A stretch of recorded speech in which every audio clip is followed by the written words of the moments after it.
Sahabat, assalamualaikum. Semoga sehat selalu dan senantiasa berbahagia. Terima kasih sudah subscribe dan menyimak video-video LK21 Revive. Semoga Tuhan Yang Maha Esa selalu memberikan rezeki yang berkah dan berlimpah ruah untuk sahabat semua. Sebelum masuk ke alur ceritanya, kita sapa-sapa dulu nih para penonton setia LK21 Revive. Yaitu terima kasih buat Lukman Hakim dari Probolinggo, Trimo Sutrimo dari Kendal, Nenes Gones dari Nganjuk, Chandra Yohanes, Pasdes Taudara, Rusdi Mirwan, Awan Joy Kepet dari Bekasi, Sinaga Bonar Pandi, Ahmad Arif, Usman, Aldi Hermawat. Nah, dan buat teman-teman semua yang belum mimin sapa, nanti di next video ya. Oke, kali ini LK21 Revive akan membawakan sebuah alur cerita film yang berjudul Adika Kesavan. Bagaimana keseruan filmnya? Gak perlu banyak basa-basi, ini dia alur ceritanya.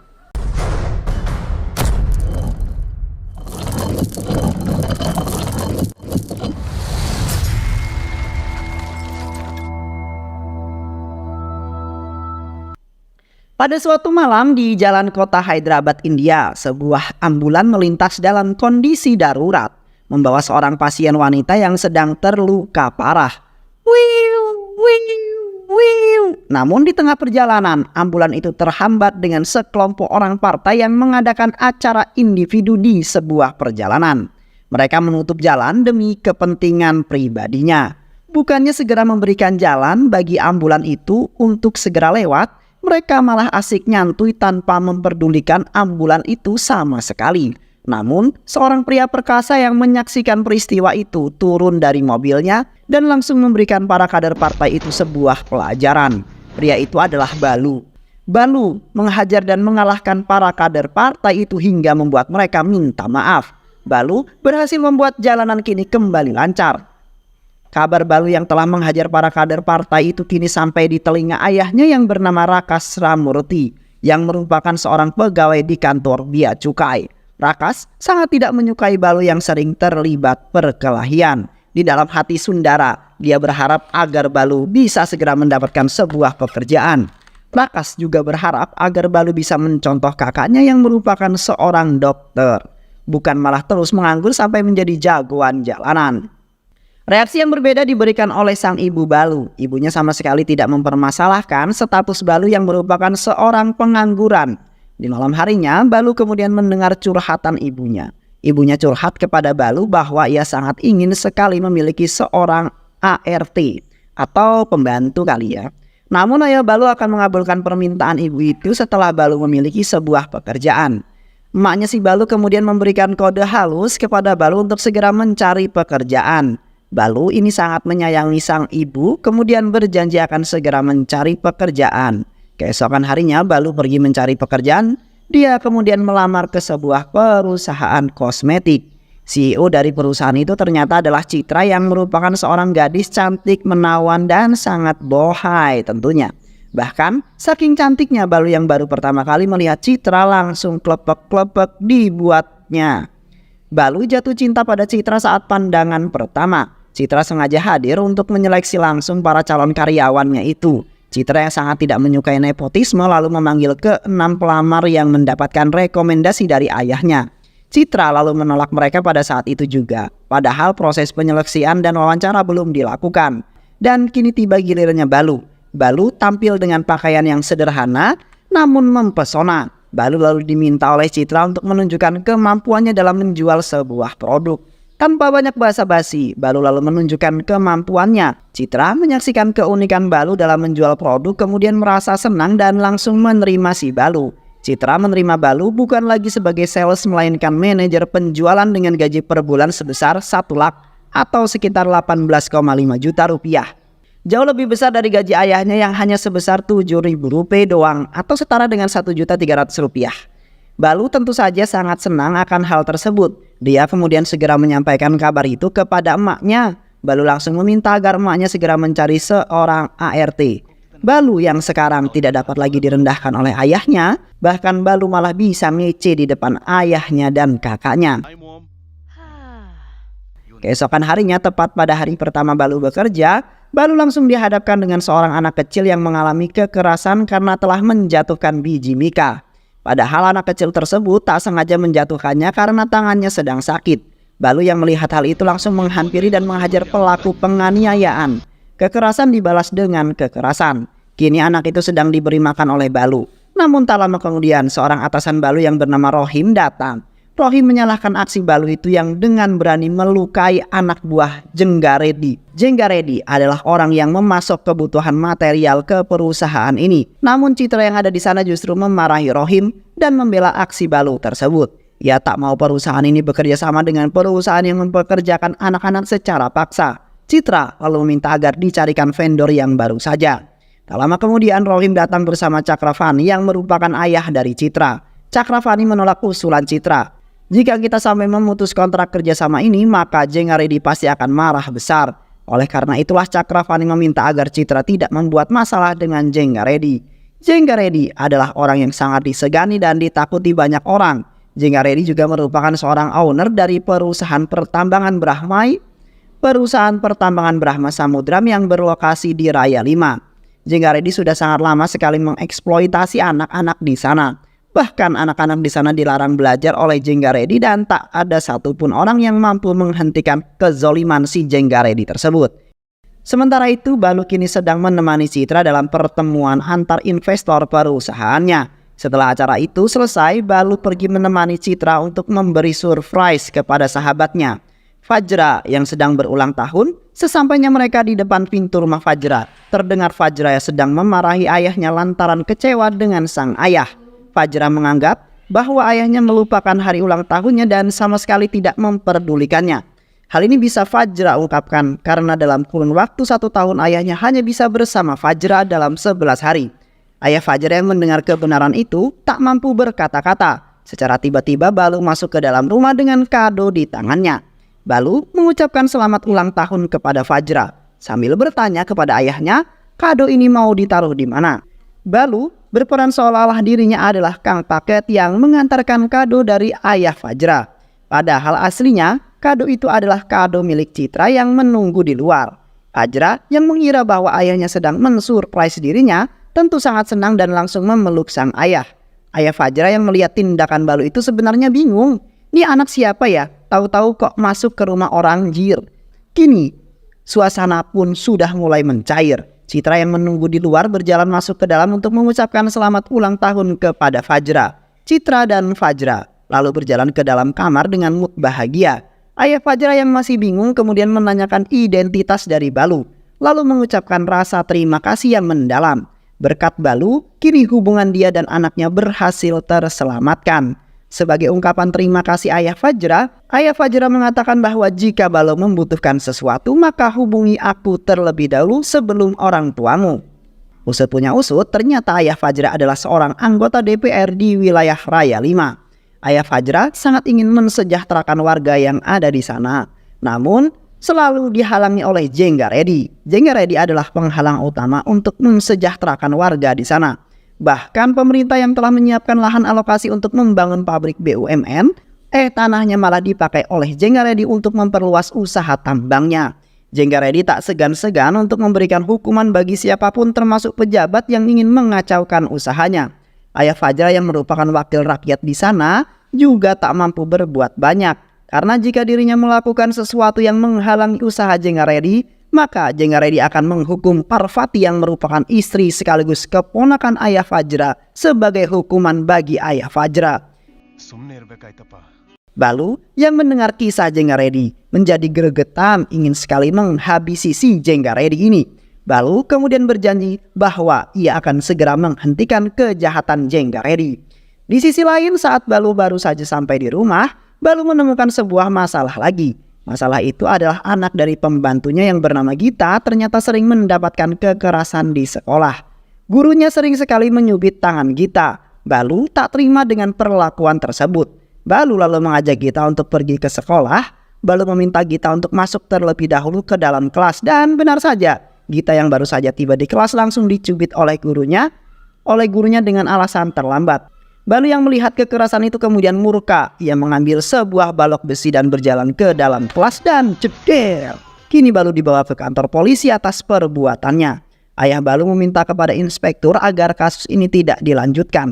Begitu juga dengan ibunya Balu. Dia meyakinkan polisi Najwa Balu tidak bersalah. Yang bersalah adalah guru itu yang sering melakukan kekerasan.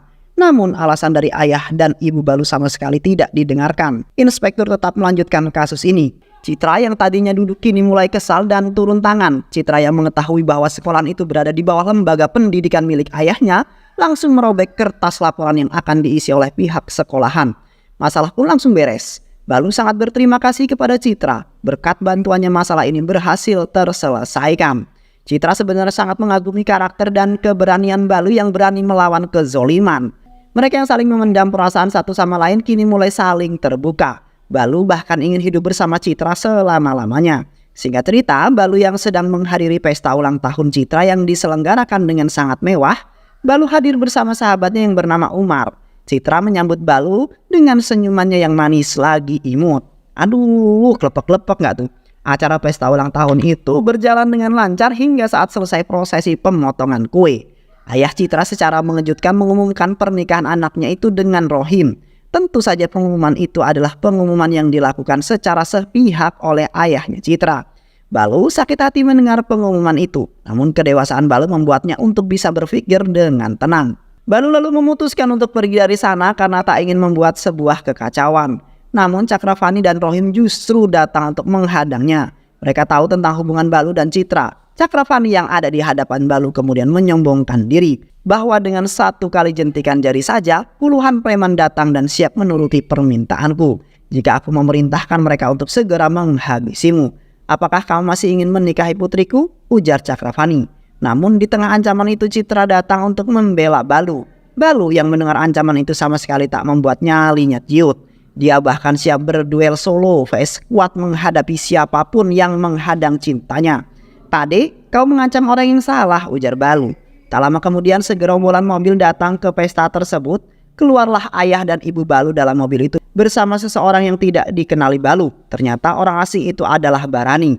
Dia meminta Balu untuk pulang ke desanya karena ayahnya baru saja meninggal. Balu yang mendengar hal tersebut pun marah.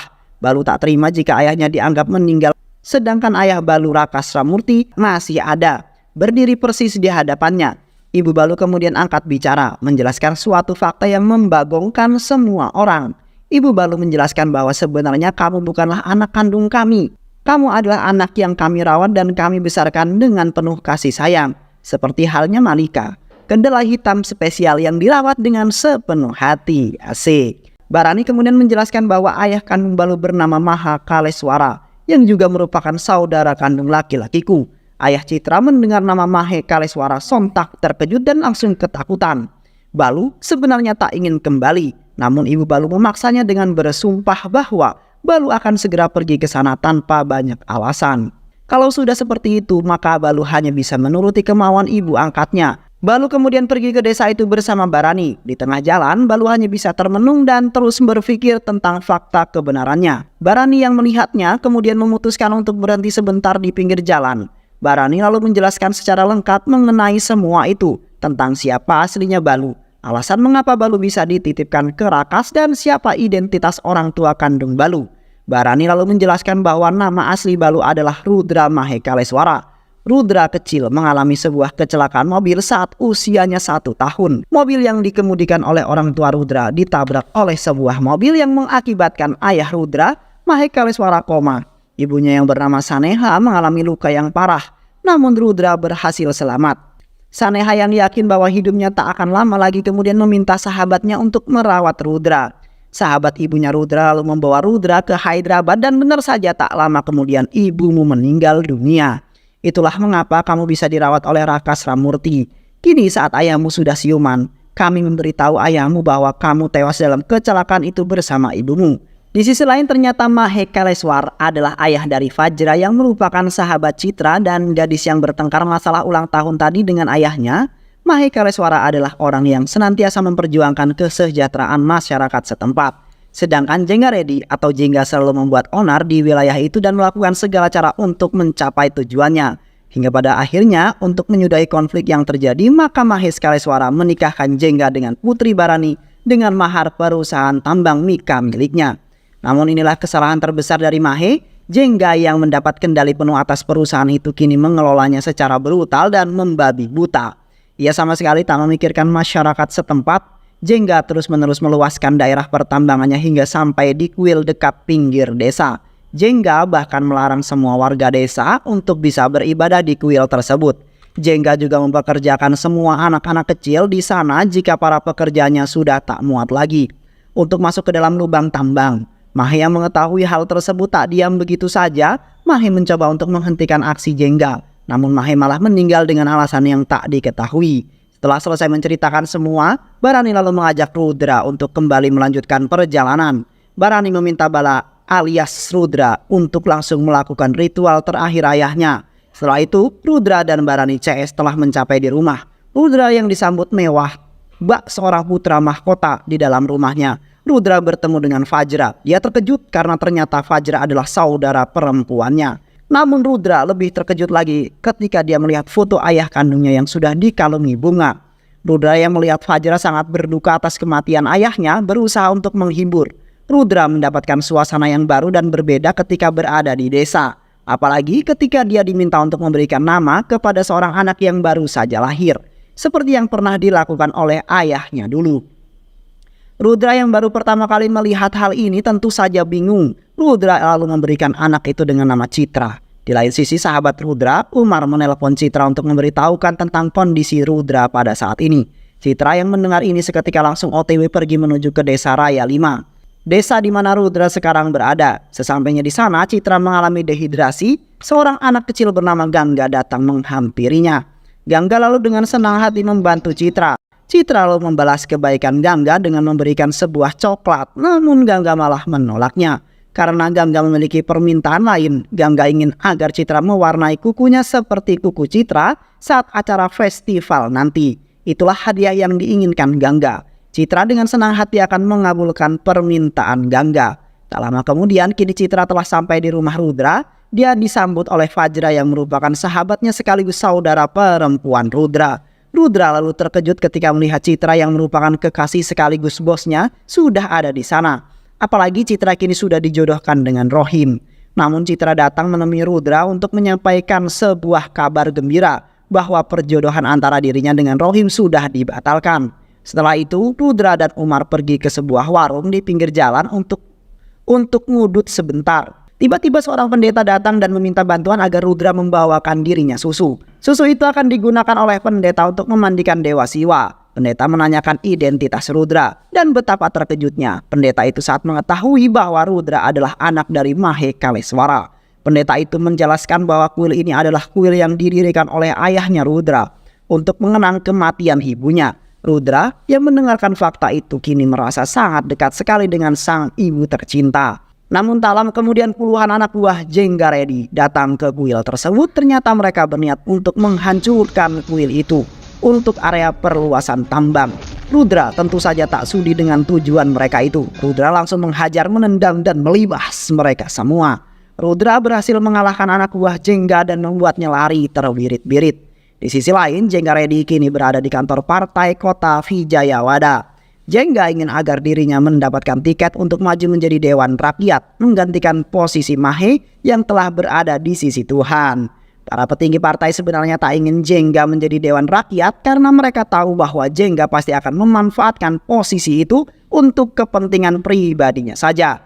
Namun di lain sisi, para petinggi partai juga tak berani menentangnya. Mereka lalu mengatakan bahwa jika Jengga memiliki sebuah kendala untuk menjadi Dewan Rakyat, yaitu ahli waris Mahe Kaleswara, Jengga harus mendapatkan dukungan dari ahli waris Mahe Kaleswara agar percalonannya bisa berjalan lancar. Alih-alih mendapatkan dukungan, Jengga yang sedang duduk malah mendapatkan telepon dari tangan kanannya yang bernama Arman.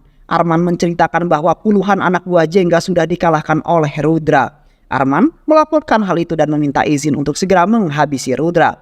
Namun Jengga melarangnya karena Jengga membutuhkan izin Rudra untuk menjadi dewan. Artinya Jengga membutuhkan Rudra hidup-hidup.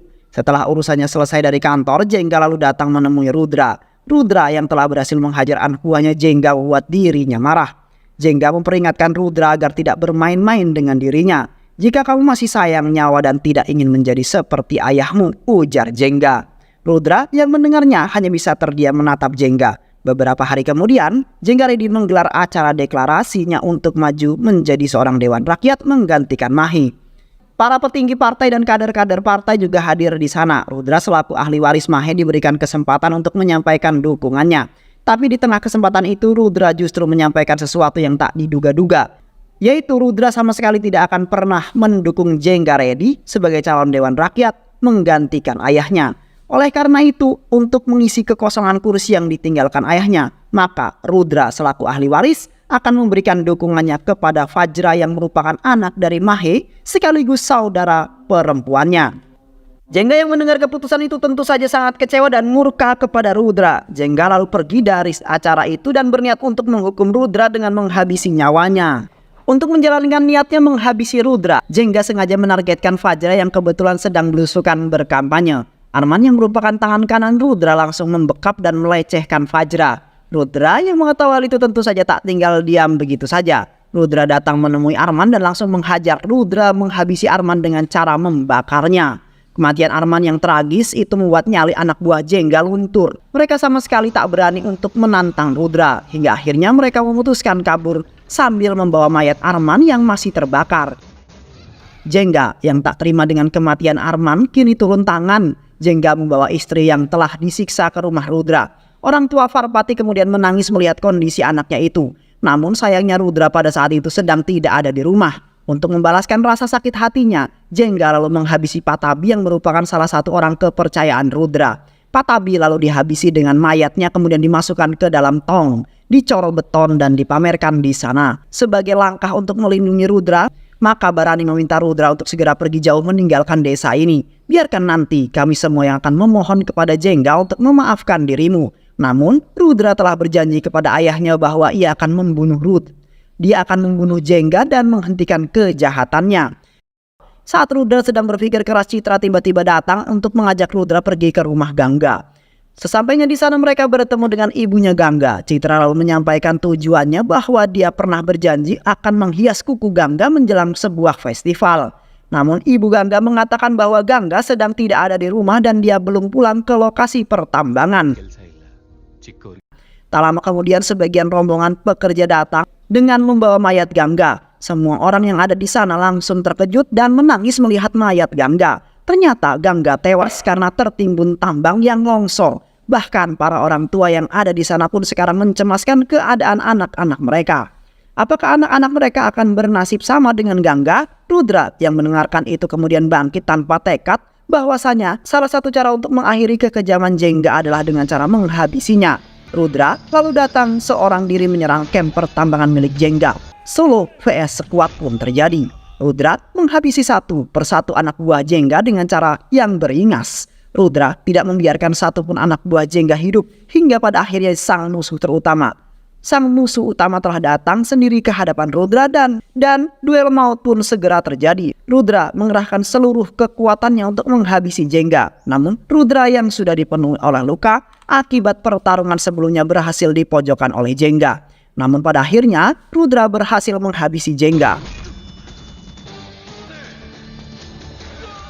Beberapa bulan kemudian Rudra kembali ke kota Hyderabad.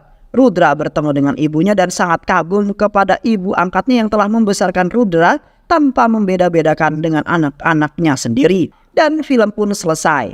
Kedalaman cinta orang tua kepada anaknya tidak bisa diukur. Tidak seperti hubungan lainnya, ini melebihi kepedulian terhadap kehidupan itu sendiri. Semoga teman-teman semua terhibur setelah menyimak alur cerita film ini. Terima kasih sudah menyimak video-video LK2135. Semoga sahabat semua terhibur dan sampai bertemu lagi di video-video berikutnya. Sehat selalu. Wassalamualaikum warahmatullahi wabarakatuh.